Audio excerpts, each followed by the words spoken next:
Okay. Holy Spirit, They better do it, Lord. Holy Spirit, You better get them, Lord. Holy Spirit, Before I get them, Lord. activate. Hey. Activate. Let's go. Holy Spirit, activate. Oh no. Holy Spirit, activate. Okay. Holy Spirit, activate. Okay. Activate. Hey, hey, Let's go. they say I ain't saved cause I cuss a little bit. But you're the only judge that I need and that's it. They always in my business cause they say I backslid. They read the Holy Bible but they ain't applying it. So Holy Spirit activate. If you do it right now, that would be great. I ain't trying to smack this chick in the face. Don't you see me down here trying to change my ways. So Holy Spirit.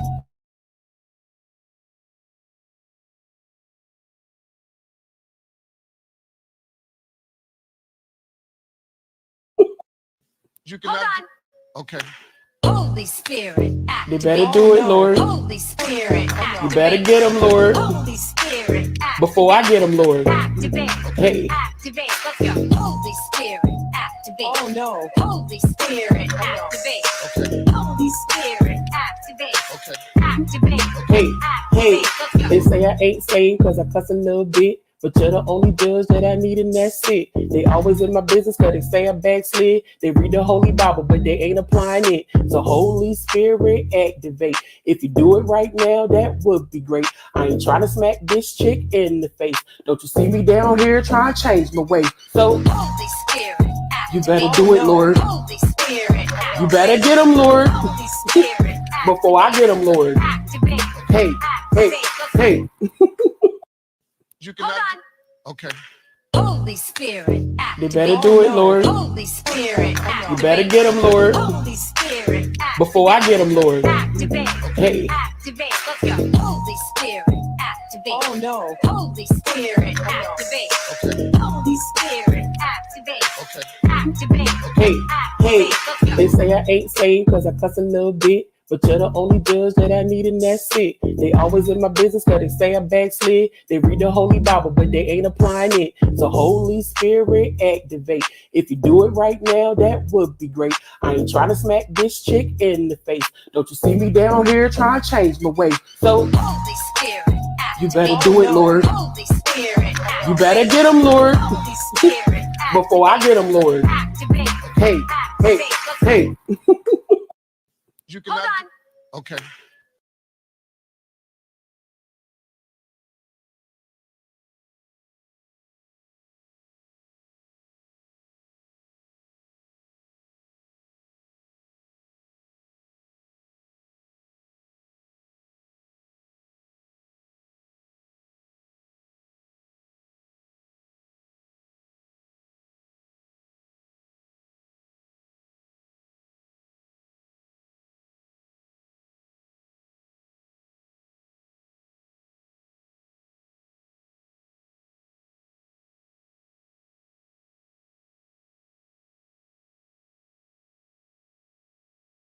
Spirit, They activate. better do it, Lord. Holy Spirit, You activate. better get them, Lord. Holy Spirit, activate. Before I get them, Lord. Activate. Hey. Activate. Let's go. Holy Spirit, activate. Oh no. Holy Spirit, activate. Okay. Holy Spirit, activate. Okay. Activate. Hey, hey, Activate. Let's go. they say I ain't saved cause I cuss a little bit. But you're the only judge that I need and that's it. They always in my business cause they say I backslid. They read the Holy Bible but they ain't applying it. So Holy Spirit activate. If you do it right now, that would be great. I ain't trying to smack this chick in the face. Don't you see me down here? Diddy over here messing with my internet. Diddy, I rebuke, okay? Whatever energy you're trying to send over here, Diddy, I don't care. Diddy, I don't care, okay? So I rebuke whatever spirits you sent over here to my modem, okay? Okay, I know it's you, all right? I don't care, all right? I'm going to keep talking about you, Diddy, all right? I'm not scared of the LGBTQ. I'm not afraid. All right. I want you to know that, brother love. So welcome back to my show. I love you guys. The internet was tripping. I'm like, what's going on? I'm like, this is gross. I'm like, no, this is gross. So I'm like, yeah, I don't like go through these things. So I'm not like prepared for them because it's ghetto, right? So I'm just like, yeah, I don't go through this. This doesn't happen to me. So yeah, this is Diddy. You tried it, okay? Please hit the like. Please hit the like. Please hit the like. Okay? Now, we are live to talk about Diddy's first male accuser surfacing, okay? Allegedly. Cassie friend Tiffany Red exposes Diddy FO with Cassie and Myrrh, okay? And Myrrh. Now, what's going on right now is Diddy's worst nightmare. Okay?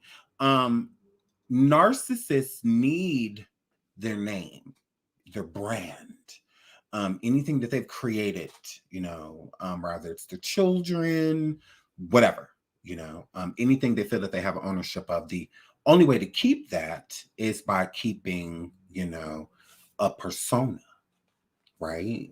So when you have a persona that you are projecting to the world, for them to see, so who you're known as, aka as known as, right here, the monster, that you are behind the scenes, no one's going to be, looking that way, looking for that. They're so blinged out by you, you're so extravagant, all this stuff.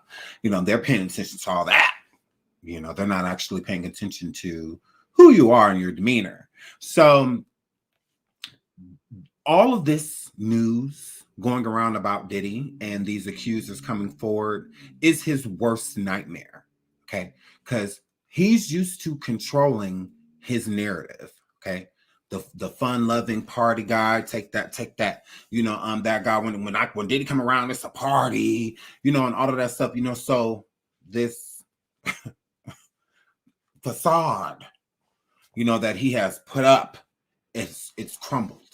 And it's crumbling, right? When you're trying to hold on to this image that you've projected, you can no longer project that image anymore, okay? Because in order to project it, you got to be able to control it. So now that people see you in a different light, now that they see you as a different person, you don't get to go back, okay? The Diddy 2022 is not the Diddy 2023. Okay, you don't get to go into 2024 as take that. You don't get to go in as that guy. It's our party. You don't get to go in as that guy. Okay, your party's about to be real dry. That's why you ain't had none. Your party's about to be dry because now people know what that were. Because it's a lot of celebrities sitting around right now like, that's why I can't remember his party.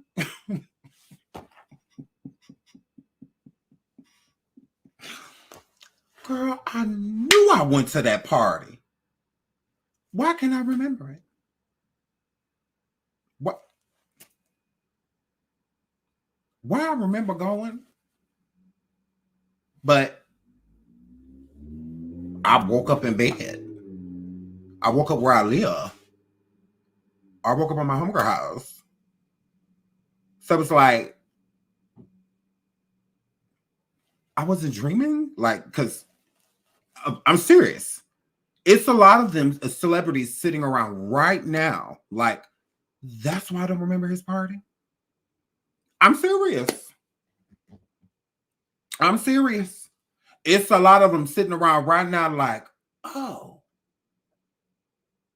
you gotta be kidding me. Uh-huh. It's a lot of people in the bathroom brushing their teeth and in the shower with soap. Girl. Just,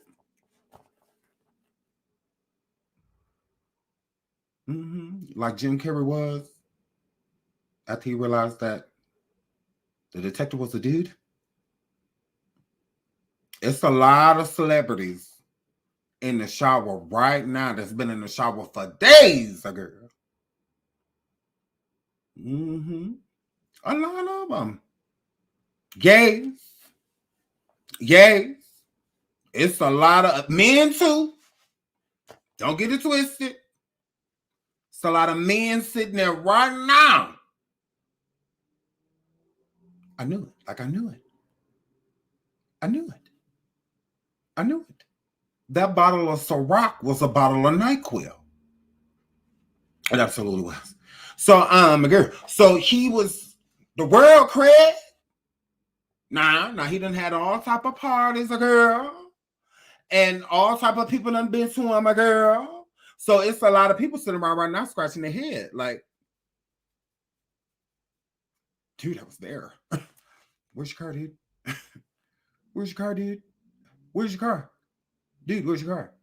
So it's a lot. Yes. I promise you. Some don't know what to think. There's a lot of celebrities sitting there like, I feel like I had a drinking lot. And then there's some like, because Usher lived with him.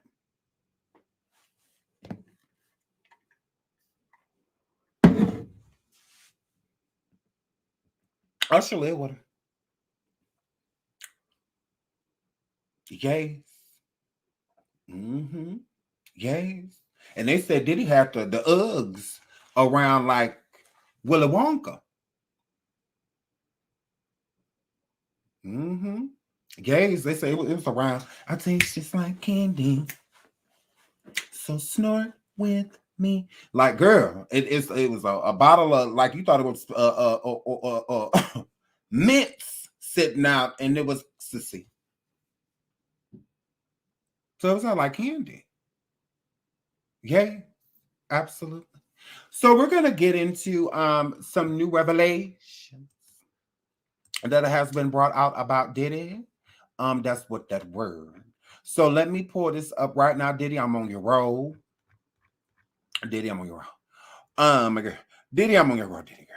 So yes. So let's get into this. Let me pull this up. Let me pull this up, girl. Okay, we're not gonna do that. Okay, we're getting to this. Bookmarks, get it together. Bookmarks. Get it together. How many times they gonna call? Hold on one second.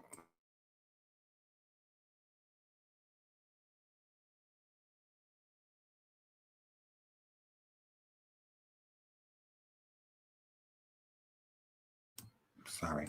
Okay. So we talked about this yesterday, and I bring this up because the 17-year-old, well, the woman that was 17, when these things allegedly happened to her, as a recap, OMG, woman accuses Diddy and 2 other men of gang R-wording her when she was 17, said he made her squeeze his.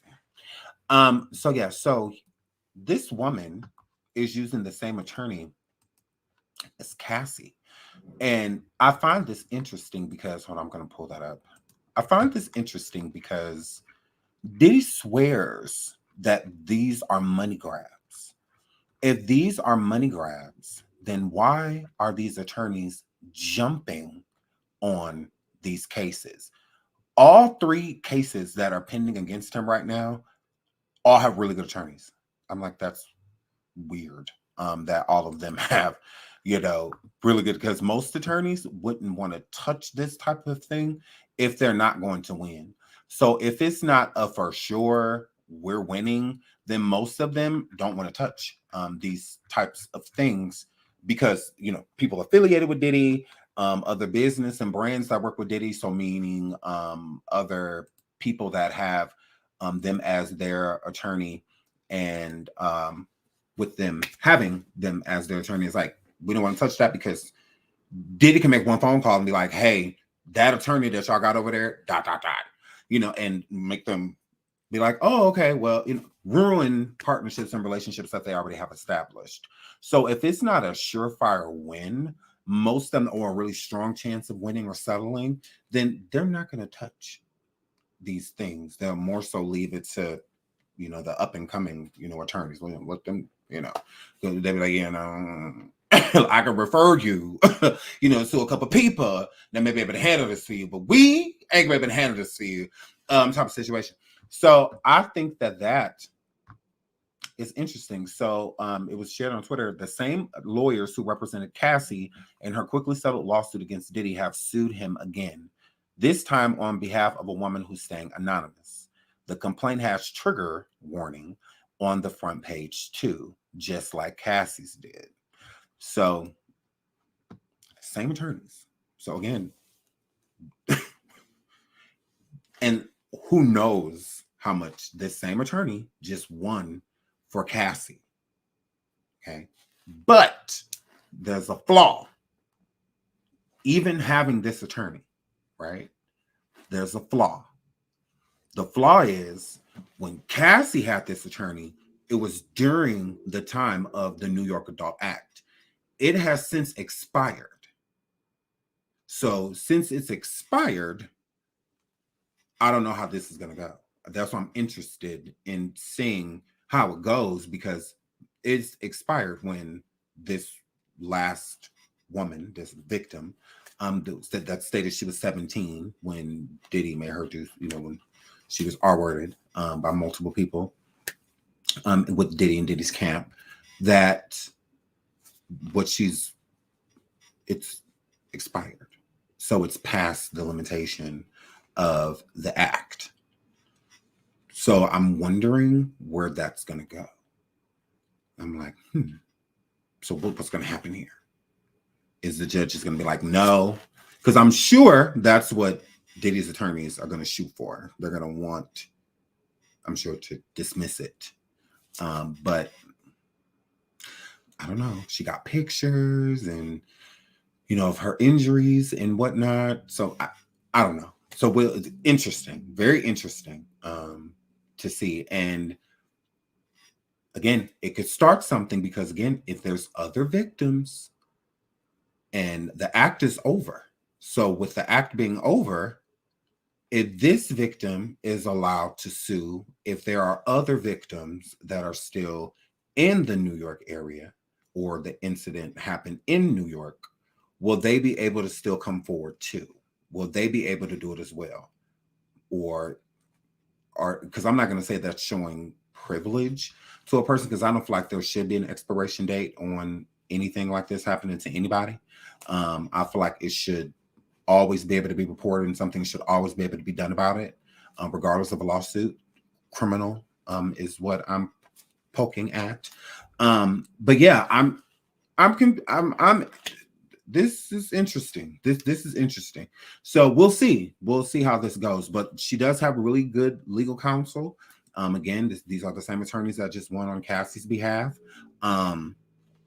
We'll see. Yeah, but see, this is the thing. This is a lawsuit. This is not a criminal charge that's being filed on Diddy.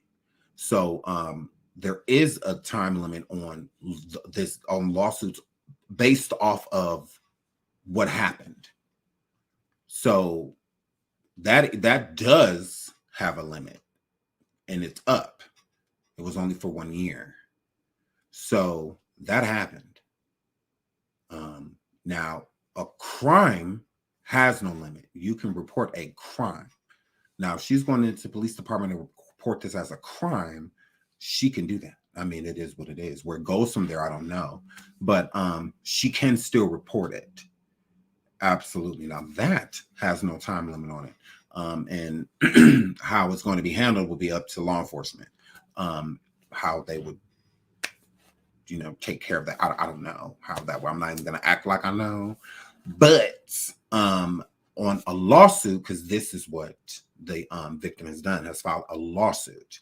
So, and the statute of limitations of that, being able to get a lawsuit for a past trauma, is up in New York. So that's why I said this is interesting. And how to play out will be interesting. That's what she did. Good. Yeah. So I don't know how that's going to go. I have no idea. But you can always report a crime. There is no time limit on any state of reporting a crime. You can always report a crime. That's not Like, oh, well, it's been 10 years, so what? Like, report it. You can still report it. Even if the person's deceased, you can still report it. I'm just saying, like, you can always report it. Moving right along. So, yeah, I'm interested in seeing how this will unfold. Absolutely. Now, I know yesterday Diddy responded, and again, we don't care. Moving right along to what's next. So let's get into Tiffany Red. Actually, I'm just going to pull it up here on the Neighborhood Talk because the Neighborhood Talk has it.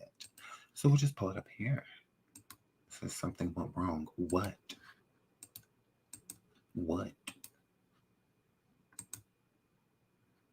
And that's me. Oh, maybe it's the bookmark. Maybe it's gone. Maybe they took it down. Okay.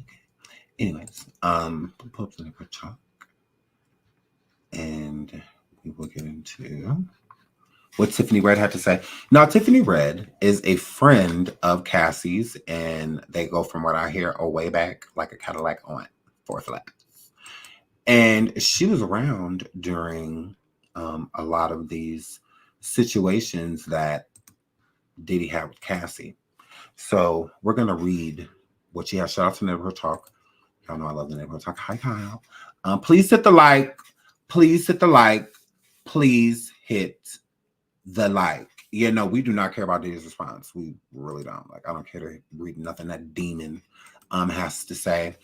So, shout out to Neighbors. Like I said, neighbors get into this. Although Cassie and Diddy have settled their lawsuit, Cassie's friend Tiffany Red is speaking out about the disturbing things she witnessed during her friendship with Cassie. Okay, now I'm just going to jump right into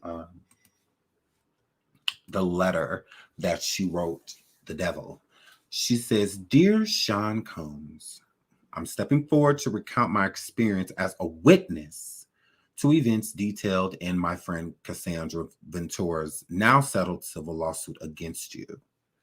I'm breaking my silence, freeing myself from haunting recollections, standing in solidarity with Cassie, and standing up for myself. I fear for my safety as her suit alludes to me, although not by my name. Okay. I hope that revealing my identity to the public will afford me some measure of protection." Now, when she is saying these things, I solely believe what she is saying because, again, Diddy is a powerful man. So with him being a powerful man and seeing certain things happen to Cassie, like witness them, then she knows, like, I'm not exempt. Like, there are certain things that can happen to me or negative things that could come my way based off of me coming forward. You know, I'm putting myself in danger, you know, by doing this because we're not going to make it seem like you're not a dangerous man. Like, we're not going to make it seem that way. Like, you don't hurt and harm people. You absolutely do. And you have people hurt and harmed. So again, I'm saying this just to state my experience, and I'm standing with her. And she did list me inside of the lawsuit, although not by name, but she is talking about me. And I will stand and state my experience for her truth, you know, because again, a lot of people came forward, especially these creep squad men, making it seem like Cassie did this for a money grab, although that's what the New York Act is for, lawsuits, but trying to make it seem as if this was a money grab. None of these things actually happened. She's just over exaggerating, you know, a lot of these things just so she can grab a quick coin. It's like, no, because she could have been done that. She could have did it a long time ago, years ago. If that's what she was going to try to do, it wouldn't have held up. But the act protected her, like it helped her be able to gain said compensation that she was due for the things that she has been through. Again, he stifled her career for how many years? Signed a 10-album deal with that girl and only did 1 album. Like, he held her career back for umpteen years. Like, she deserves that money. And you can't put a price tag on trauma. There is no price tag. The crazy things he took her through, the immeasurable things that he took her through, you can't put a price tag on that. You know, taking someone's consent and dignity and like self-esteem and like taking all of that stuff away from them, you can't put a price tag on it. Like there's no way of, here's enough money for the R word, or here's enough money for abuse. Here's enough, like you can't put it's priceless. experience, time is priceless. So, so that's something like you can't, but at the end of the day, she most definitely was due. Like she was owed for what he took her through. Like it was completely unnecessary. She was caged, and he knew she was. That's why he quickly settled, because he knew she was telling the truth. So yeah, I believe this woman as well. She does need protection. And again, coming to the public, when you do come to the public, there are a lot of eyes on you. And so I'm glad she did say something publicly and identify who she was, so that she can be garnished a different type of protection. Like us checking on her and, making sure she's good. If anything happens to her, she comes out and says, hey, I feel like people are following me, or, my home was broken into, or something like that. It's like, we will listen and believe her, and she'll have a trail leading to why she may feel how she feels. So hopefully none of that happens. And he just peacefully lets her state her experience, versus to feeling like he has to intimidate her in some type of way for silence. I don't think that that's cool. So yeah, absolutely. Let's go. She says, Cassie and I became friends in 2015 while co-writing songs for her album that you never released. We remain close to this very day. I'm one of the friends mentioned in her lawsuit, specifically from the night of her 29th birthday, as detailed in the section labeled Mr. Combs forces Mrs. Ventura into the ST word. And later that evening, after being at the party since it started that afternoon, Cassie wanted to go to a karaoke spot called Blind Dragon on Sunset Boulevard with some friends. You were not happy that she was leaving. I remember your people hovering around us, trying to discourage Cassie from leaving, but we went anyway. You followed us and arrived just a little bit after we did. It was instantly uncomfortable. You pulled Cassie out of the private karaoke room. She put her head down and went with you. I followed to see if she was okay, but something was off. When I walked out of the room, you had her backed into a corner in the hallway outside of the door, and your security surrounded you two as you cursed her out with your hands in her face. She and I briefly made eye contact. I felt helpless. She looked afraid and kept looking down at the floor. I didn't know what to do. I was scared. Now, this is a normal experience of anybody walking into a situation with someone that's, whether they're dating or allegedly dating, or anything like that, to where there's a different part of the relationship that you haven't seen, and now it's in front of you and you don't necessarily know how to react. Now, this is a man with two other male security in front of him, allowing what he is doing to Cassie. So what is she to do within that moment? What is she to do? I feel, if anything, she just kind of followed what Cassie did. Cassie just, took it, so I felt that she kind of just allowed it, because it seemed as if, like she said, something was off. So it seemed as if something Cassie may have been used to. So she kind of just, because obviously, like, this is the first time he's treating you like this. I think it is a helpless feeling when you are experiencing, because I'm sure a lot of people have experienced that in real life. You see two of your, or your girl or your homeboy, whoever, and there's a situation that's getting really volatile, and you want to protect the person, you want to do something, but sometimes you are left helpless, and there is always a choice in a situation. So her falling back was not because she wanted to. She felt that she had no other choice, like kind of like froze, like in place. It's like, what do you do? Type of situation. But let's keep reading. She says, when we got back to her house, she kept saying to us she didn't want to go with you, but you were already on your way to pick her up. One of our friends was packing an overnight bag for her. I'll never forget it. It was the biggest Birkin bag I've ever seen. It was blue. I kept asking why they were packing her stuff if she clearly said she didn't want to go with you. And this person said, she always goes. You arrived at the door and whisked her away. Cassie looked uneasy. I didn't know where you were taking her. Once you left, the person who packed the bag said, they'll be back. Watch. It was almost like they had seen this movie before. So the people present were, the friends present, just like, she always do this. Like, this always happens. Anytime she try to have a little bit of freedom, here he come. Like, this is normal. She'll be back. Like, she comes back. But, so it's, and that's insane that to where it was that normalized to where they would allow it, I mean, I could see the first time you kind of allowing it because it's just like, okay, well, hopefully they cool off, or anything, or you make the friend a call, like, okay, like, that was crazy. Like, are you all right? Type of situation. So at that point, it gives Cassie did not have a choice. When you got somebody forcing you to do things, you don't have a choice. So it's not that she could choose. So it's kind of like what he says is about to go. When Jock stated they were in a club, Diddy saw somebody with the woman with the side of her hair shaved, told Cassie, I want you to shave. Okay.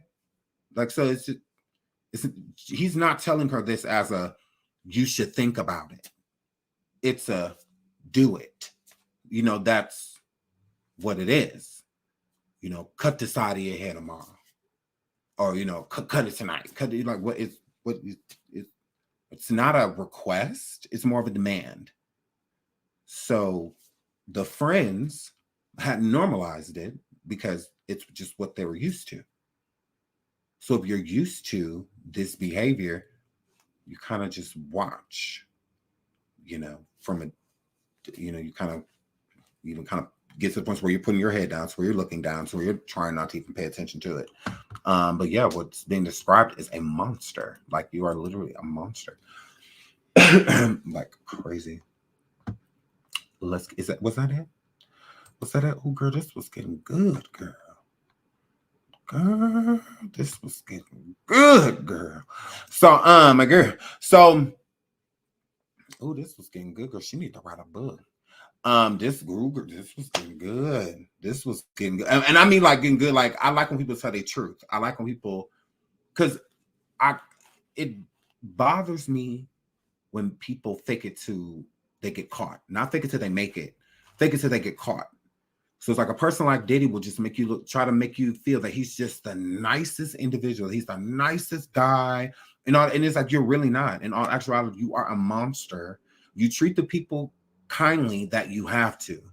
The people you can't cross, the ones that are keeping your check signed, those people, he's going to literally love bomb them and, all of that, gaslight them, all of those things. But the people that he does not need, he treats them as if they're disposable.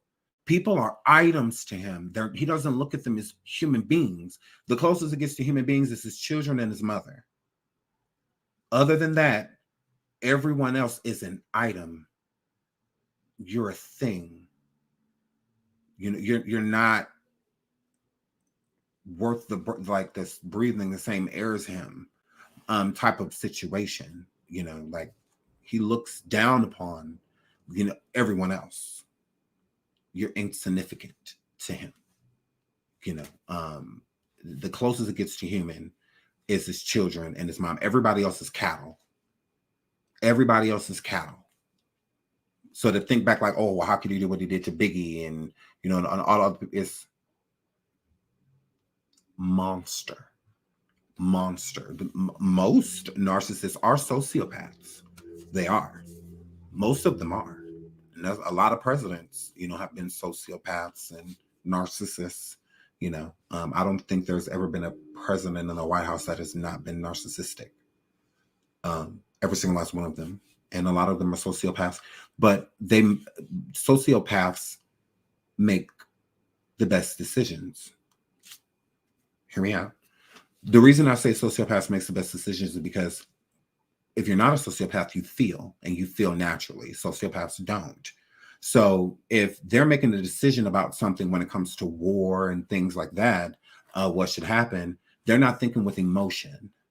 They're just simply thinking of what's fair or what makes the most sense, what's the most gain. Like they're looking at it from that perspective. They're not looking at it like, oh, well, what about the children and the mothers and stuff, that the innocence that, mama, you know, you gotta be, you know, that's you can't, because literally the type of decisions that they make when they're going into that war room and whatnot, you can't go in there with emotion. You can't go in there with feeling. You can't. Literally, you cannot. So, and that's why they test you, and you take all these tests and quizzes and things throughout life before they even allow you to come through certain doors. Just because we need a certain type of mindset coming in here. You can't come in here with heart and, you know, for humanity and all of that. You coming in through these doors, you got to have a whole nother perception of life and the value of life, because we're gonna make a lot of decisions up in here.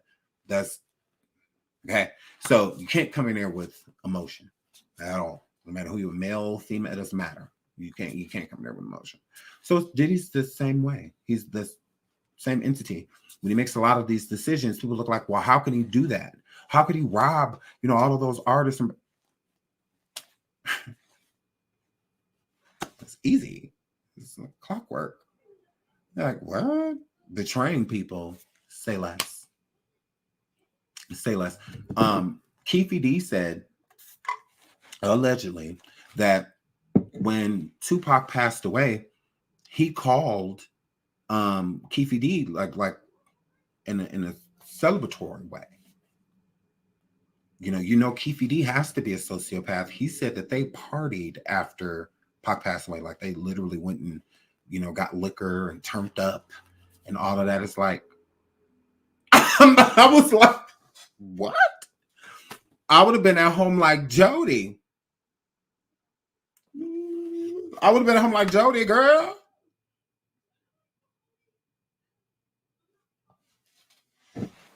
After, you know, after they had to handle that at the end of the movie, blast. I would have been home. I would have been a mess. I would have been a wreck. They drinking. They cheersing. You know, I'm like, sociopath. Literally. Sociopath. Okay. No value of life. Like, life means nothing to them. Like, at all. They could go at any moment. Type of situation. Please hit the like. Please hit the like. Please hit the like. So, yeah. So that's, you know, why allegedly Diddy is, you know, how he is. I think he's a narcissistic sociopath, in my opinion. I don't think he really feels at all. I think he just does what he's seen. Honestly, I think he just imitates. Yeah, honestly. Now let's get into this tea. Woman recalls running into what she believed was an alleged male victim of Diddy's. Now, you know me, you say something that adds up, I'm running with it. All right.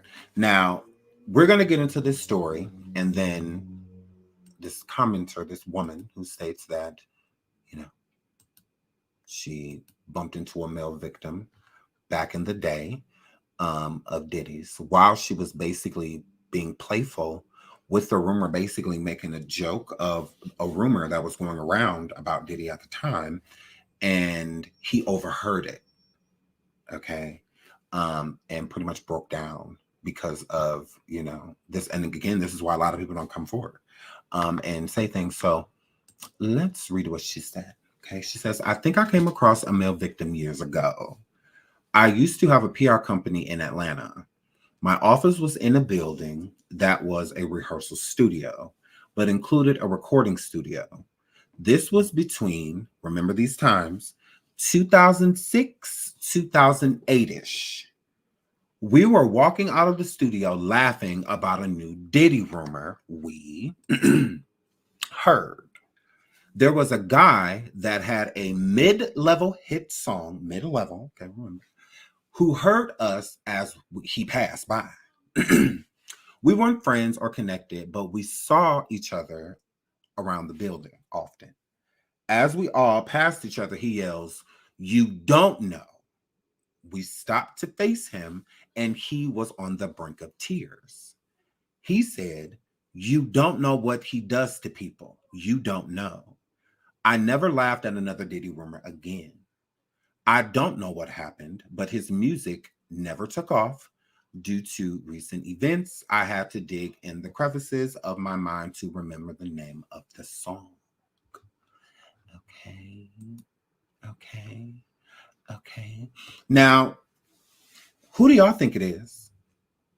So this is an artist from the year between, they had a hit, a song out, mid-level. So it wasn't like huge song, but big enough for them to make an album or to be paid attention to. And it was between 2006 and 2008. 2006 and 2008. Bad Boy. Who do you guys think it is? Because I have an idea.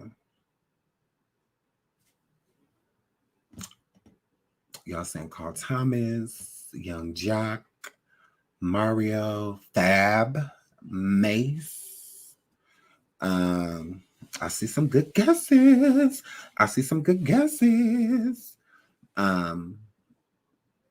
Who y'all think it was? A lot of y'all saying Carl Thomas, Mario, Kevon.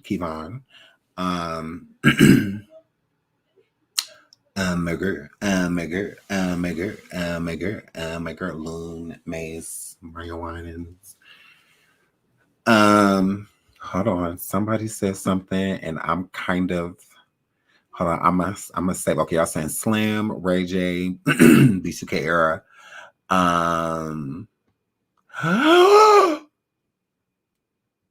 There's somebody that has the same guess as me.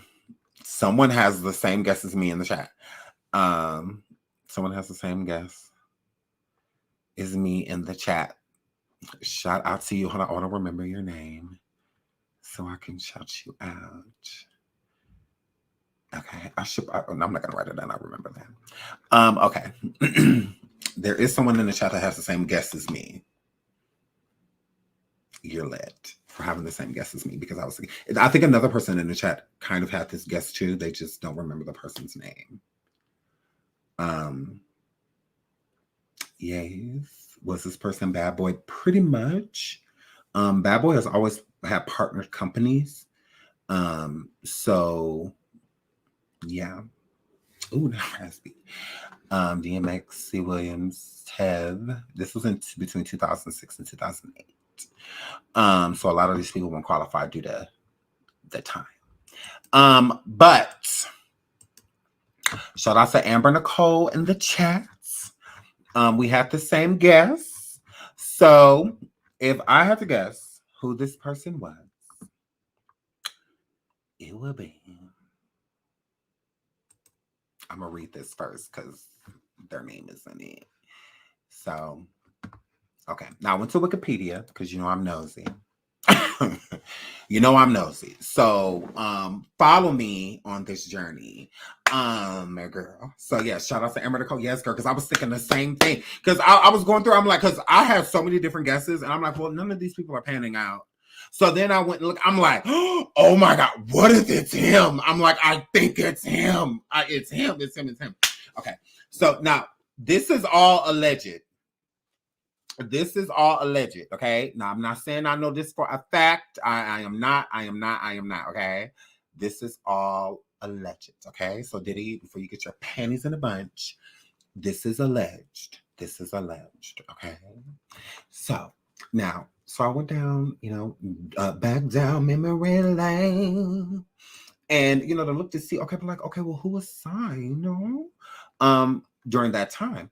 So I was looking around, and the resurgence. Okay, so right here, the resurgence, because it says the whole from the beginning when it started in 1993, Andre Harrell, 1993, all that, blah, blah, blah. We don't care about any of that. None of that matters.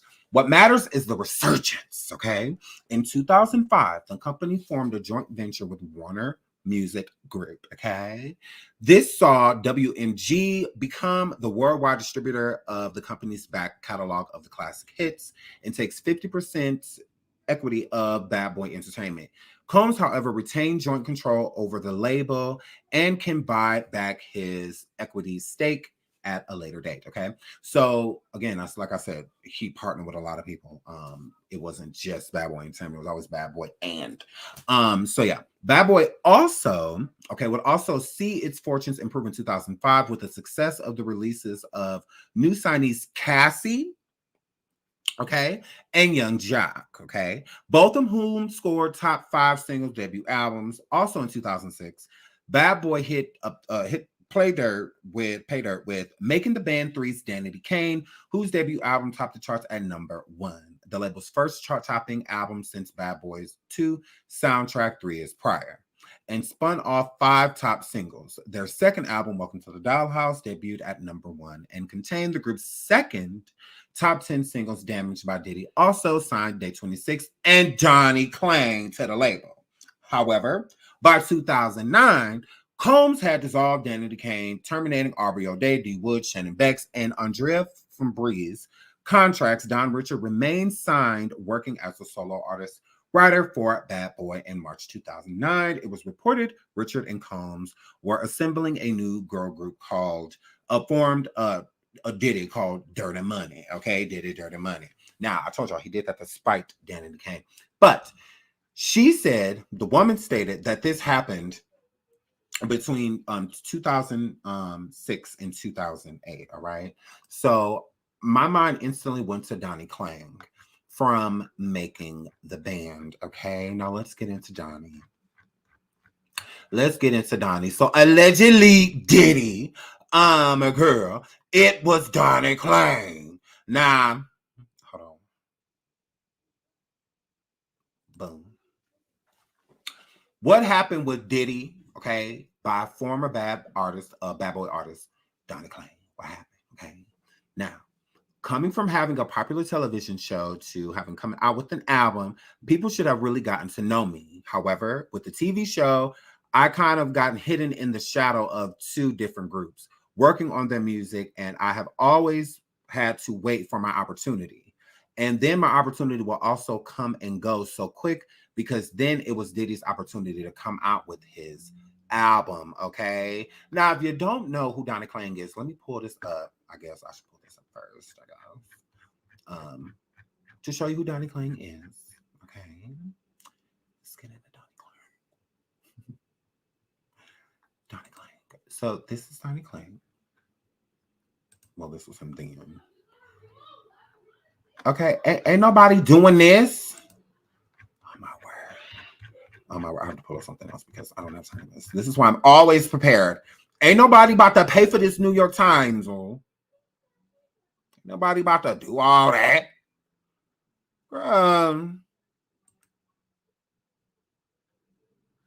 They still want me to do it. I don't have time for it. I'm going to a different article right now. Pull this up. Okay. Now this is about Diddy being slammed. Now, this was Donnie Clang, the little white boy right there. Okay. I'm trying to find a good picture of him. I could just Google it, but it doesn't matter. Okay, I can make this bigger, right? Okay. Let's make this big. We're not doing that right now. Okay. Sorry. All right. So Donnie Clang, anyways, with Making the Band, he's the white guy on the end. There's Donnie. So, anyways, so while they did the Making the Band show, it was kind of unfair because Donnie was the oddball out because the bands won. Donnie was not supposed to be there. Okay. He did not make Day 26. This is where Donnie came from. Just being honest. He got special privilege, okay? He absolutely did. Because it was other singers that was more talented than Donnie, All right. Donnie is the first Bieber. Okay. Diddy like white boys. Okay. Not all, not, you know, it's not his preference, but he like him a cute little white boy. Okay. He absolutely do. All right. Now, because he did not make the group. Okay. He could not dance. He had 2 left feet. Horrible dancer. And he did not make Day 26, but he was a decent singer. He was. And I think Diddy was trying to do like a Old Town, type of situation with Day 26. And Donnie, again, did not make the group, but Diddy kept him anyway and kept him as a solo artist. So Donnie was shown special privilege. He was. I mean, what other way are you going to ride it? Diddy did not want to let Donnie go. That's why he kept him. No different than Dawn. He kept Dawn, but fired all of the other girls in Danity Kane. Again, the group didn't have to break up. He wanted them to. He terminated the group on national TV. Auto embarrassed the women, honestly. So, yeah, Donnie Clang was the first Bieber, if you think about it. He mentored Donnie. He took Donnie on tour. Donnie was on tour with Janet Jackson. And all of that stuff. Girl, yes. Donnie. He was on tour with Janet Jackson.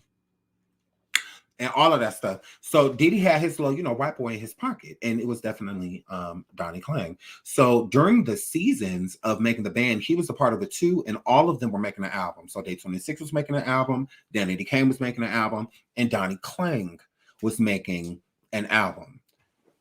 Danity Kane blew up. So since Danity Kane blew up right away, like they blew up because Diddy had all 3 of them on tour together. Okay. Danity Kane on there with their second album, they went on tour with Day 26 and Donnie Clang. Okay. And other artists. All right. So, but Danity Kane was headlining the tour pretty much at that point because they had already had a number 1 album and they was coming out with a second album. And that album's number 1 too. So headliners, they absolutely were. They were the cats meow. And their tour was very successful. They did really good on tour. It was great. And that's when the blend of dating started, right? So Donnie Clang was dating Aubrey. He was. Q from Day 26 was dating Dawn. And Andrea already had a man. She was basically engaged. And Shannon was married. And D Woods, she didn't date anybody in the group. But when they were on tour, they Dawn and Q were together.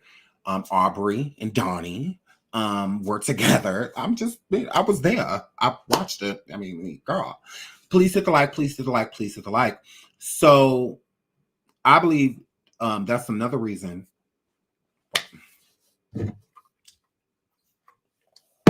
Diddy, I feel like that's why you was coming so hard at Aubrey. You hated that Aubrey was dating Donnie. And you fired her. That's why people thought she was sleeping with her. Because they're like, well, what's the problem? Because he didn't mind Dawn being with Q. He didn't care. He didn't say nothing about them dating. No, he did not. But when he found out that Aubrey was dating Donnie, it became a problem. It became a problem. Go back and watch when he booted her off making the band. Oh, he was pissed. Oh, yeah. Not only you taking gigs and all of that stuff, you dating Donnie.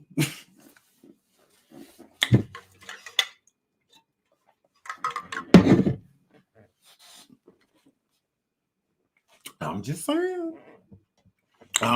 Please hit the like. Please hit the like. Please hit the like. I'm just saying. Stop playing with me, Diddy. Diddy, stop playing with me. You were mad that Aubrey was dating Donnie. Okay? Because Diddy took Donnie everywhere. Diddy and Donnie were hip and hip.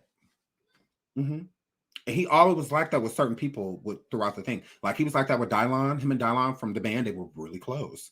And he and Diddy were really close with nobody in Day 26. He really didn't care about that group at all. And it gives because they was all straight. And then Donnie, he and Donnie were inseparable. They absolutely were. And a lot of the other artists, like in Day 26 and stuff, they didn't like Donnie because of how he treated him special. Like he did. He rolled the red carpet off of Donnie. You know, but he didn't roll it off of them. You know, Donnie would have never had to walk and go get no cheesecake. Donnie would have never had to do any of that. So I do believe that part of Diddy's anger with Aubrey sitting there, get Diddy, I believe part of her anger with her is that she was dating Donnie. It was no secret that they were dating. They were kissing on camera, like all of that. They were clearly in a relationship, literally. Donnie was your property. You owned him, and you didn't appreciate somebody playing with your property. And that's on period. So, yeah, they were definitely dating, and they were smitten by each other. They were cute when they first came out. Donnie Clang is who we're talking about. So, hold on, let me pull up a better picture of Donnie so y'all can actually like see him, because a lot of y'all probably just like, Sean, who is Donnie? You'll probably recognize somebody. And Diddy, just Clang. Okay. He's so cute. He has a family now. Ooh, he's adorbs. Okay, let me pull this up of Donnie. Okay, this is of Google. I'm sorry. Okay. You can get it together, Sean. So yeah, I'll pull Donnie up because back in the day, everybody liked Donnie, even black girls. And I'm not saying that like black girls don't like white dudes. I'm just saying like even black girls were attracted to him. You know, even black girls are just like, oh, who's that? Because Diddy tried to give him swag and stuff. But what people didn't realize is Donnie did not like that. Donnie didn't like what Diddy was trying to make him become. He didn't like, and we're going to get into a little bit of that too. And I felt for Donnie. And I think this really, really messy radio station years ago misconstrued what Donnie was saying and tried to make it seem as if Donnie was saying something that was racial. I don't feel that Donnie was doing that at all. I think that he was stating facts. And we can definitely get into that. But yeah, this is Donnie from back in the, like, this is him then. The Donnie y'all probably actually, pull that up. The Donnie I actually remember. Donnie Clang. But yeah, he was making the band, on Making the Band, but he did not make the group. He was on the Day 26 season of Making the Band. And he was kept around by Diddy. Diddy kept him around. And this is the album that he did. And the song Take You There featuring P. Diddy. Featuring Diddy. Diddy was giving him features, all of that. He was giving him features, all of that. Diddy did not feature on Danny Kane's album until the second album, until the album did well. So then that's when he got the idea, like, I'm just going to, you know, feature, because that's how Day 26 got the feature. So I feel like Donnie felt some type of way. It was like, well, I want a feature too. And Diddy gave Donnie a feature. Donnie didn't deserve a feature. For what? For what? What did he deserve a feature for? My girl. Guys, Loon is somewhere being complicit. He and Diddy still talk. Yeah, Loon is being extremely complicit somewhere. Guys, so yeah, this was Donnie Clang. So now I'm gonna get back to articles on Donnie.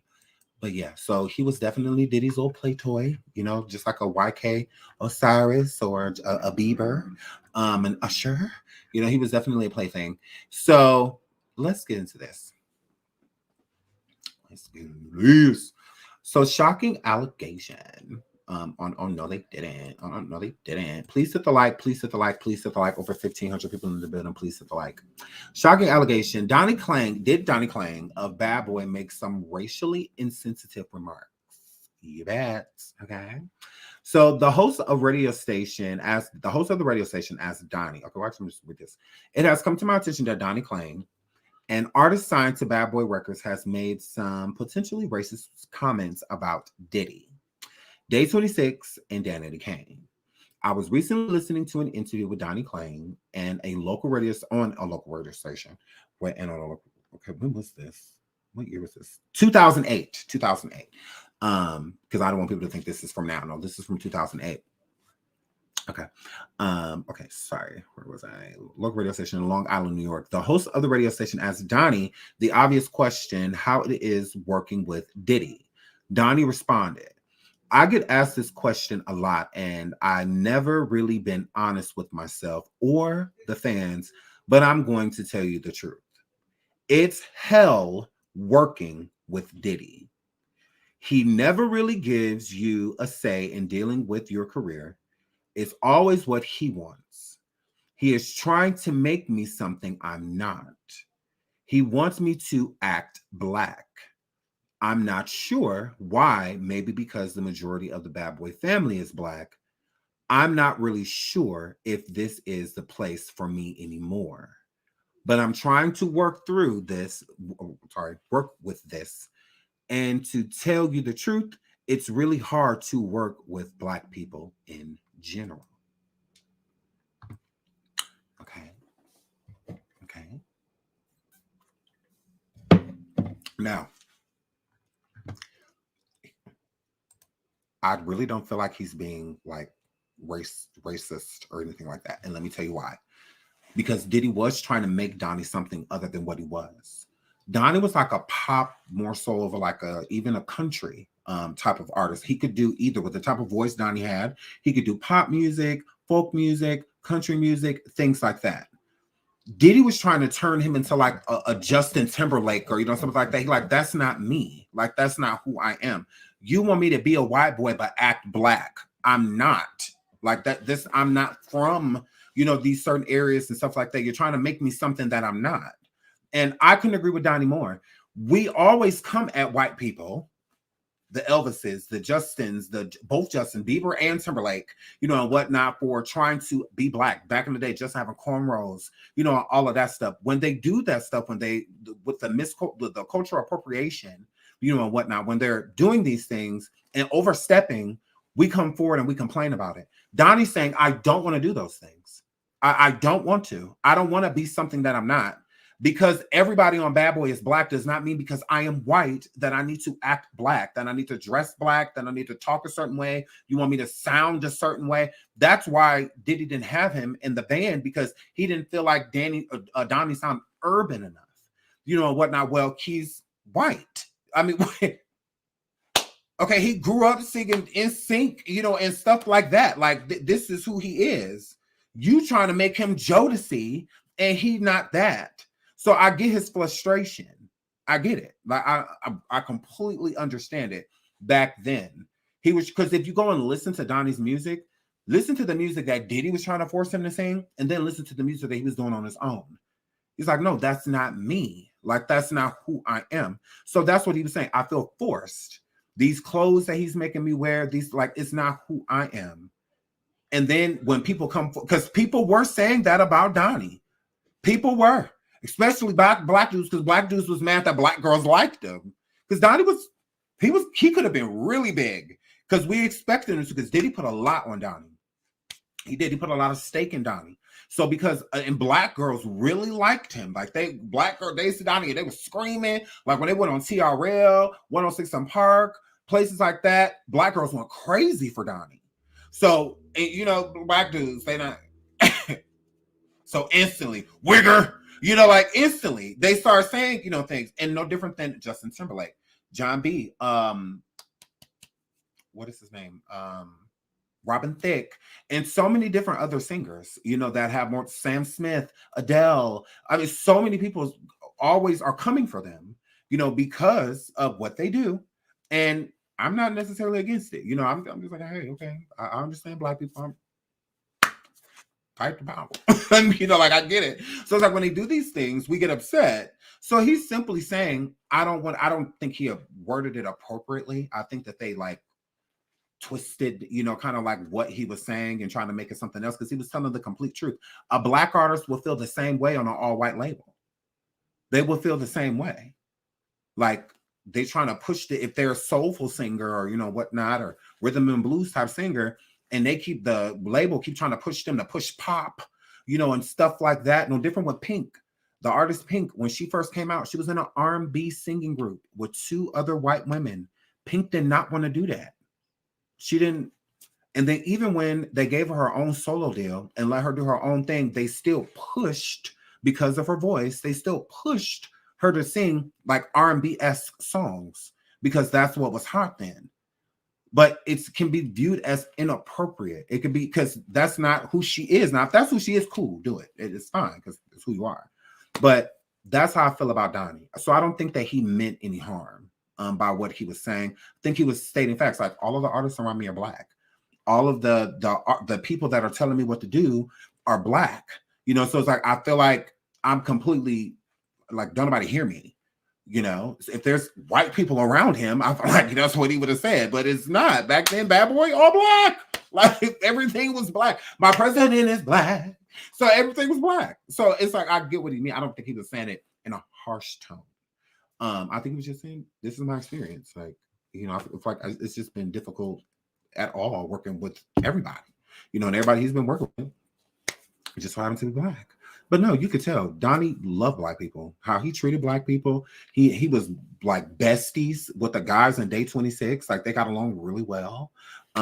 It's besides the one that didn't like him because he felt like he got special privilege. The women of Danny Kane, and what they loved him. Like, all of the other artists, everybody loved Donnie. Nobody said anything bad about Donnie. Everybody liked him. Besides people that was jealous of him. But he was liked. So he went on tour with Janet Jackson. Even Janet Jackson said nice things about Donnie back in the day. So yeah, I find that weird. So I'm like, yeah, we're not gonna make people racist. He either is or he isn't, because I'm never gonna defend it.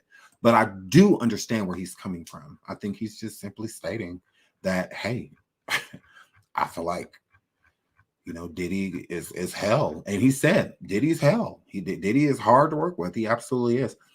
But let's keep going because there's more. There absolutely is. You know me. Messy. So, okay, let's finish reading this. So, okay. Coming from having a popular television show, y'all know who we're talking about Donnie Clang. And having come out with an album, people should have really gotten to know me. However, this is Donnie talking. Move. However, with the TV show, I kind of gotten hidden in the shadow of two different groups. Working on their music, and which he's talking about Day 26 and Danny Kane, I always had to wait for my opportunity. And then my opportunity would also come and go so quick. Because then it was Diddy's opportunity to come out with his album. Okay, Donnie says, so it was very frustrating. I put my album out first, just a Rolling Stone, in September 2008. And it immediately didn't live up to the expectations of the label. So I was back into the studio right away. So here I am writing songs, coming up with new stuff. So I want y'all to hear why I think that this is why I'm believing that this woman may have been talking about Donnie. Shout out to Tierra for gifting the membership. You are so sweet. Thank you so much, sweetheart. Shout out to Tierra. Thank Tierra if you guys got a membership from her. Thank you so much. So the woman said that before she's like, I was teary-eyed stating this, saying like, you don't know what it does to people. I believe this was around the time when Donnie was waiting for his come up. So when she says the mid-level hit, he had a mid-level hit with the same album that he dropped that the label didn't deem good enough to keep pushing. So they put him back into the studio so that they could try to push another sound. So Diddy's so dirty. Why does do? Because he writes his own songs. He writes his own music. Listen to what Diddy was doing while he was writing music, waiting to drop his next album.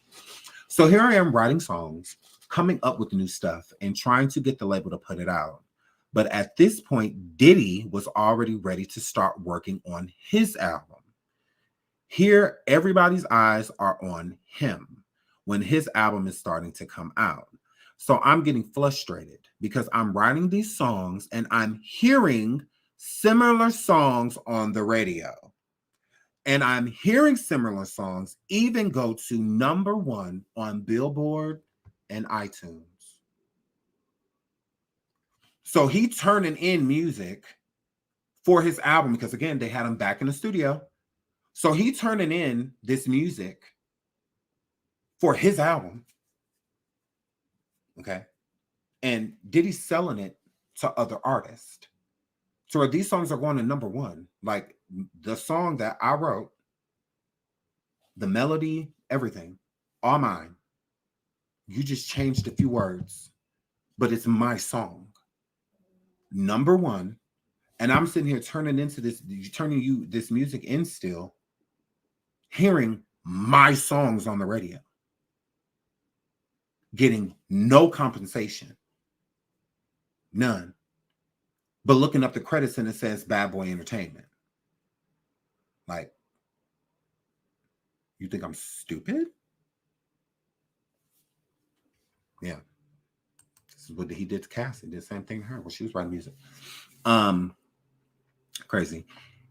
He says, I'm like, this is crazy. This is exactly my idea for a song I had. This was happening every couple of months. So the frustration just kept building and building. And I just got to the point to where I was like, I really have got to do something. Diddy gave me this opportunity, and now I got to use this opportunity to go where my heart feels I need to be. And then on top of that, creatively with the music, I wasn't able to put in my ideas. That wasn't everything that forced me into this kind of do-it-yourself mode. So at this point in time, he's stating, like he said in the interview, that working with Diddy was hell. So Diddy didn't let them choose anything. They didn't get to choose nothing. Anything that they wrote, any sound that they wanted to come out with, he was not allowing them to do so. And I want to give you a strong point of that. I'm not bringing this up to start no ish. I'm really not. Please hit the like, please hit the like, please hit the like, please hit the like. I'm not bringing this up to start no ish. But if you think about it, Lil' Kim said back in the day that she had this style similar to Nicki Minaj's, right? In like the early 2000s, blah, blah, blah, something like that or whatever. And she had an idea of making everything really animated and, you know, this and that and, you know, da-da-da-da-da. And the idea was refused. I feel like that idea was started with Diddy before she went over to Master P. I feel like it started there. And Diddy was like, no. He was like, not at all. No. I feel like it was him. Because he wants creative control. He wants what he wants. No, you need to be, you know, like what Big was creating. You know, you need to be, you know, like trying to convince her, you know, to be something other than. And since he has a decent track score with certain things, that's why I feel like a lot of artists trust him, because he has had a success, you know. So with having success, it's like, okay, well, how do you tell him no? Type of situation. So I think that's why a lot of artists were intimidated to try to take on their own career. But there was other artists where Diddy would let them rock. So like the band Day 26, he even let Danny Kane name themselves. So if he was such a control freak, why did he let them name themselves? Dawn created a character, a superhero called, and she named it Danny Kane. And then she was like, maybe this is what our group name should be called. So that's where their group name, Danny Kane, came from, was a drawing that Dawn had made, because she's very good at drawing, very artistic woman. And she drew this cool person, and she did a female, and she named her Danny Kane. But he let them choose that. And so he, you know, is not as controlling as it sounds. He's only controlling when it comes to certain people and certain things. So I feel like he was controlling of Donnie because no different than Cassie. FOs.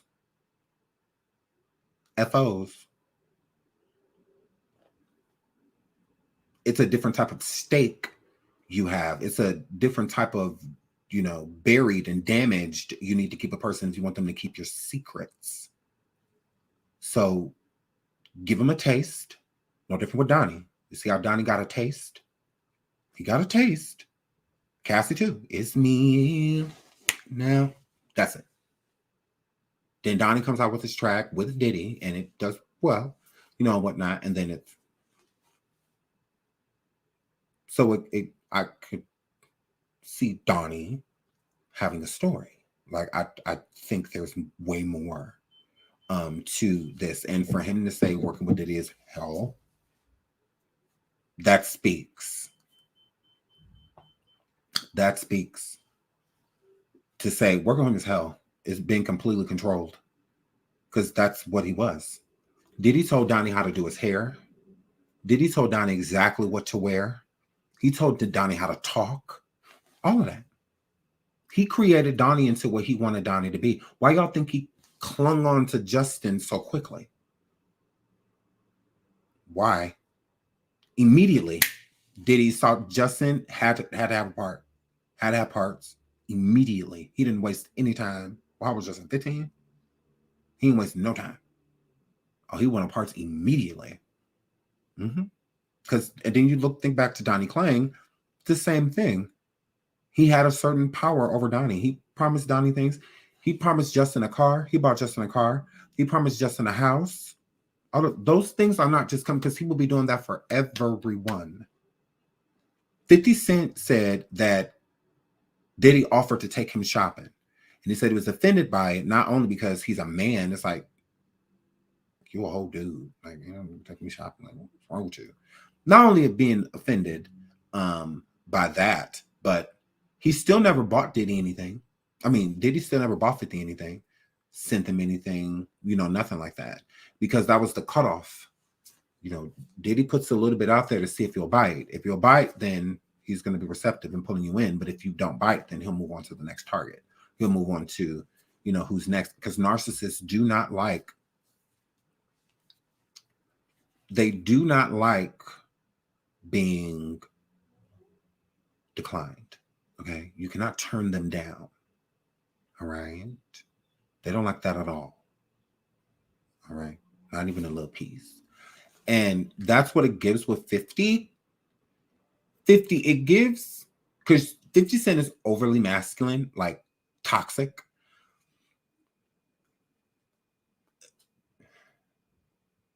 It's never really been explained why 50 doesn't like Diddy. Diddy has let 50 come at him for all these years and has done nothing. Okay? He's done nothing. Diddy ain't did nothing to 50 because I feel like something happened to 50. Honestly.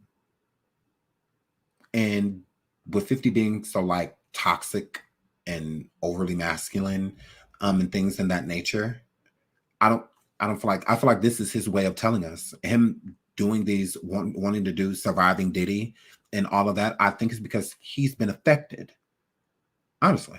And I just think this is his way of, you know, saying something by over the years, saying things. It's been...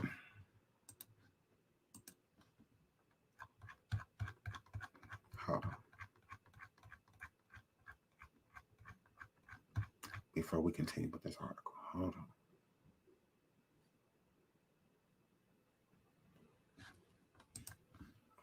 Let me pull this up. People do this all the time and people ignore it. I don't know why people ignore it. Let me pull this up because this is a great example about Diddy. This is about Diddy. This is a great example right here.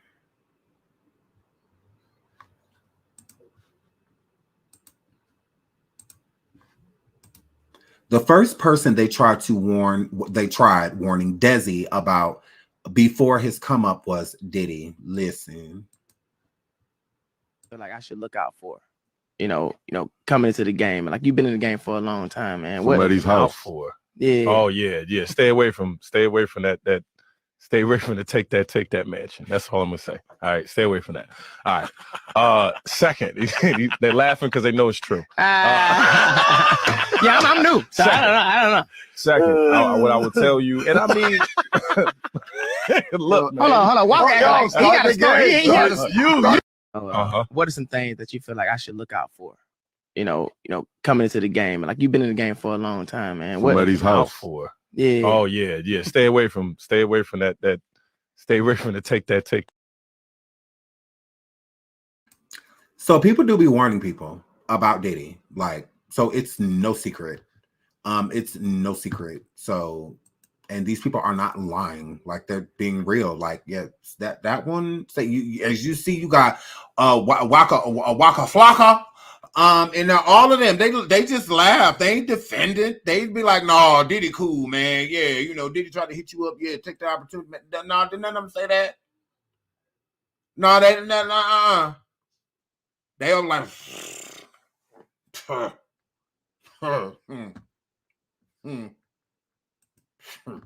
I stay away from that one too. As you see, they all laughed because I'm sure the majority of them done been tried or been in a situation or around a friend that's been in a situation. Somebody's just like, man, you got to think about all the parties that he done thrown throughout the years. Like, these people are not making these things up. Like, he feels like everybody should just accept his weird because he's rich. So because I'm rich, accept my type of weird. Like, no, you don't. Like, people don't have to. People do not have to. But hold on, let's keep going. Let me pull this back up. Okay. Okay, do-it-yourself mode. Close. Okay, do-it-yourself mode. He says, I didn't want to look back 5 or 10 years from now and say, what if I would have spoke up for myself? Or what if I would have did something for myself and went and did my own business moves right now while I still can, while people still remember me from the show and still want to hear some music from me. It was basically now or never. You always have to just follow your heart, even though, and see, here's the thing, it's basically now or never. So it's given the run. Like, it's not like, well, I can just walk away. Like, no, it's given like, I feel like I have to run out of here. Like, I have to escape this man. It's like, this dude is just like crazy. Now or never. You always have to just follow your heart, even though sometimes it's hard. With this situation, at first, I had no idea how to approach it. I spoke to my lawyer and got his advice on the whole matter. And he basically said that it's supposed to be handled between lawyers. But because I did have the friendship with Puff, that I should have just brought it to him first. I kept reaching out to him, but he was so busy with his radio promo tours and getting ready to release his album and everything that it was hard to have a business conversation because he's focused. Puff is that kind of person that when his mind is set on something, he's focused 100% with his eyes on the prize. So it's hard to have a kind of sidebar conversation with him. So basically, it was just lawyers back and forth trying to handle the situation, negotiating different things, etc. That whole part of I tried to stay out of, because I want to stay positive and creative and didn't want to get caught up in any percentages and business drama. I learned a lot about Diddy, especially when, hold on, what that word? Oh, what that word? Okay, I'll pull that up later.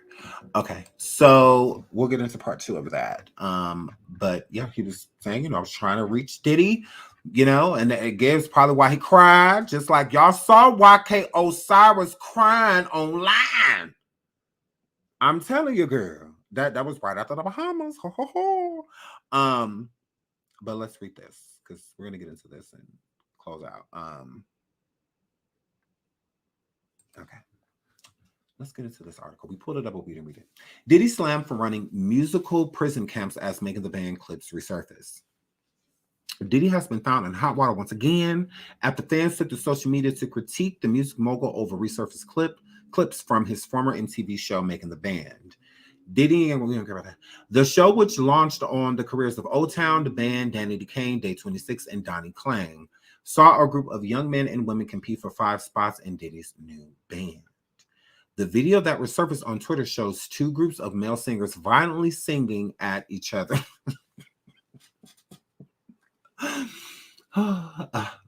On social media when with Diddy watching and interrupting as he pleases, making comments on who wanted it more.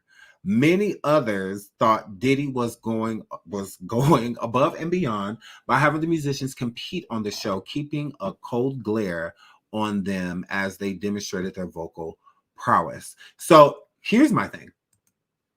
Diddy treated everybody on Making the Band, except for I would say O-Town, because he didn't really have anything to do with O-Town. He was evil to those people. Yes. And he tried to make it look like it was tough love, but it really was not. How he was making them sing like the men in this clip, when he was making them sing the songs towards each other, like in the band, how he made them walk for cheesecake. It was cruel and unusual punishment. What is having singers belt? And because one, it's not good to have them belting like that because it can harm the vocal cords. What is the point? I was like, what? Because I literally sat there and I was looking at the screen. I'm just like, well, why is he doing this? I'm like, what is the point of this? This isn't strengthening their voices or any of that. The best way to see who can sing the best is by putting them in the booth. That's the best way. Give them all the same song or the same verse and have them all sing the verse in the booth. Whoever sings the verse the best is the best singer. Them screaming at each other, vocals, what is that doing? I don't understand that. Like, I never understood them whole walking for the cheesecake. I didn't get that. I didn't get that.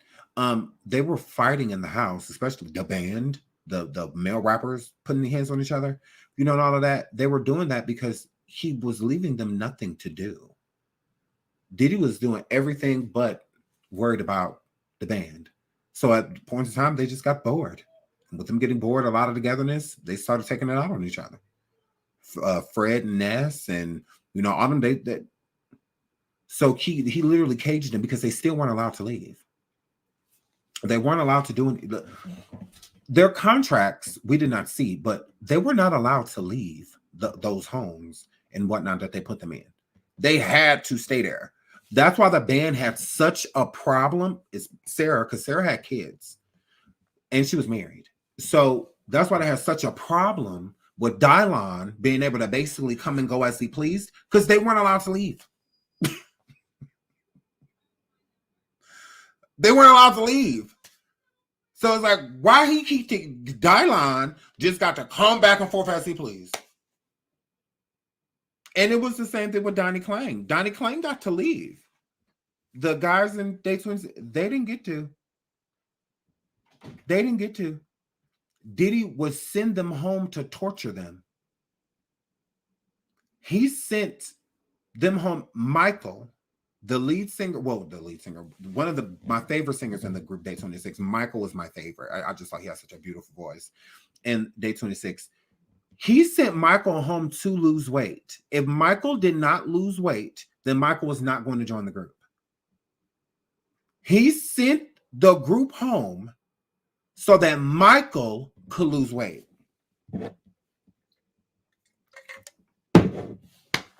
Literally. Correct. Just like Dominique for Danny Kane, he didn't choose her because she was too dark. His words. She was too dark. That's why they had Dawn in different color hairs. Like it was always like a brown or a blonde or something like that, because she was darker. The only reason Dawn made the group is because of her vocals and dancing. They didn't pick her based off of image. That's why they picked Aubrey. Literally. That's what I would choose. Aubrey, Shannon. They chose all of them off looks. Andrea, all of them. Dawn, they didn't look at her as beautiful. Dawn has always been stunning. I'm like, oh no, you tried. Oh no, you tried. Dawn is gorgeous and an amazing artist all the way around. She's a total package. If you ask me, Don Richard, total package.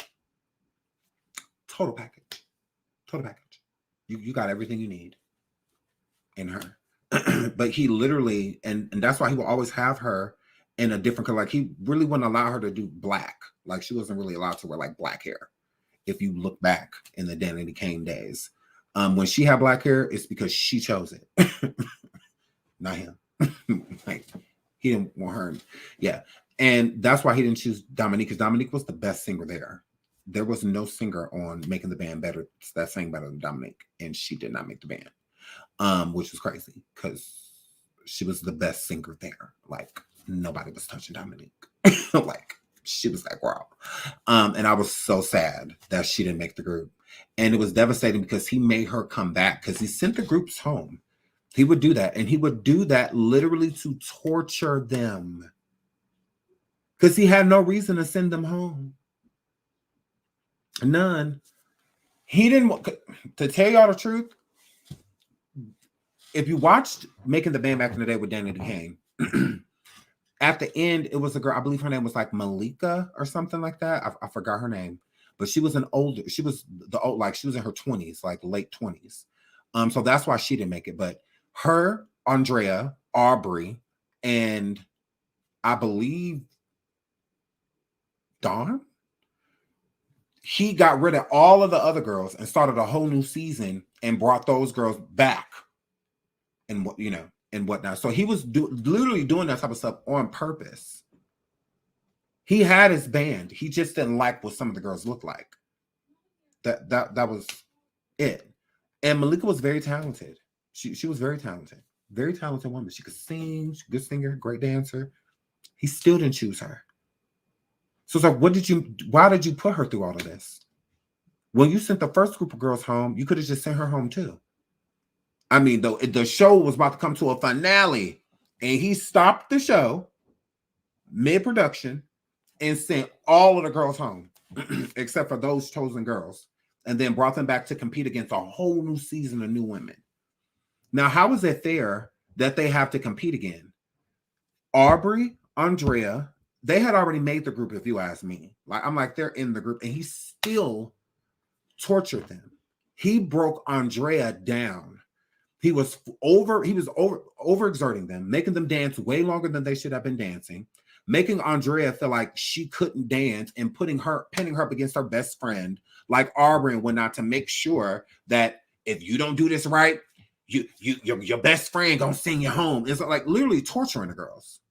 Torturing them. Like, none of that was necessary. I'm like, why is he doing this? None of this is necessary. None of it. He sent Mike home. He sent the group Day 26 home and brought them back. And basically the same thing he did with Danny Clang. Brought them back because he thought that Mike was fat. He wanted Mike to lose weight. If Mike did not lose the weight, Mike was not joining the group. Mike did everything in his power to lose weight. And who knows if he did it even in a healthy way. All we know is we see them come back, and Mike he got rid of a lot of weight. He looked great. And we loved Big Mike. Like he was fine. Like he was, but he could still dance, all this. I'm like, what's the problem? Like, I'm like, oh my goodness. But no, he sent them home for that reason because he wanted Mike to be in the group because he knew Mike was a really good singer. He was like, he's good. We need that voice, but he's too big. And he didn't want to say it. So since he didn't say, but when Mike went home, that was the first thing he even said it on TV. He was like, I hope you're getting that weight off you. It's like, so that's why you sent them home. Because everybody else was in shape. Everybody else was in shape. He sent him home on purpose. I'm like, wow, that's crazy. Basically like a fat camp is what he was on. I'm like, this is crazy. Very cruel and unusual punishment. Very cruel. Very cruel. Yes, they were all of them. All of them. When y'all know Brian from Day 26, when people come at his child support, that was the child support based off the income he was supposed to be making while he was in the group. The money that was reported that they said he made, he never received. None of the men. Will came on Love and Hip Hop broke. Him and his wife. Will was in Day 26. They came on the show broke. Literally. Came on there broke. No money. No royalties. No nothing. Still fighting to get out of certain contracts. All of that, right? It's the same thing with Michael and all the other guys. So the child support that Brian owes is from years ago. So it's off of reported money that he never got. So Bad Boy and Diddy and them reported basically to the IRS and whatnot that they paid this man this amount of money, but then it boomerang. So that's when, while they were on tour, that the per diems and all of that stuff that they paid for, and whatnot, and the distributing costs for the album, and all after this, the lawyers and the publicists and the wardrobe, and food expensive, hotel expensive, this and that, and flying out family and when they add up all these expenses, then it comes to where you get like $7,000, $8,000, $10,000. But the IRS is not going to count your bills with child support. They don't care about your bills. I mean, I'm not going to say they don't care about your bills, but they don't count that. They don't count that you have to pay this person. They don't care. It said you made this much money. Out of the money that it's saying you make, this is how much you want child support. Boom. And they're not making the actual money. Like it's not coming to them. The royalty checks and stuff that's going out are probably in their name. They're just not receiving them. If the record company is still saying that they owe certain things and whatnot and expenses and that's why getting caught on these contracts could be a forever type of thing. And y'all wonder why a lot of these artists don't come back into the game, because by the time they can or are free from a lot of these contracts, their time done came and went. It done came and went. That's why Donnie wanted to hurry up. He's trying to hurry and get out of the contract. Because like you can look up and people gonna be like, Donnie who? Kind of like how we are now, how a lot of y'all are right now. Like who? So that's why I was, go with the momentum. It's like why I have a name, why people are talking about me, the Janet Jacksons and people like that. I should be an artist, but Diddy was controlling Donnie for a lot of reasons, but him making music was not one of them. He did not care about that. He really did not. So my guess would be the male that cried was, well, not cried, but teary-eyed and said, you don't know what Diddy does. I would say it's Donnie Clang. That would be my guess. I do have another guess, but my main guess would be Donnie. I can see Donnie reacting that way. He seemed like a very emotional person. Not like super emotional, like wore his heart on his sleeve, but he did get emotional on the show. He would like cry and stuff. So if you watch the episodes back in the day, he cried a couple times, like 2-3 times. So yeah, I think that it could definitely have been him. 100%. So I love you guys. That is my commentary on this. We will be back. We're gonna be back, okay, with more tea on this situation. With part 2 that we do, I'm gonna talk about the other person that I think it may be. Please hit the like, please subscribe if you have not already, okay? I love you guys. Thank y'all so much for being here. So much. And I will see y'all the next show. Bye.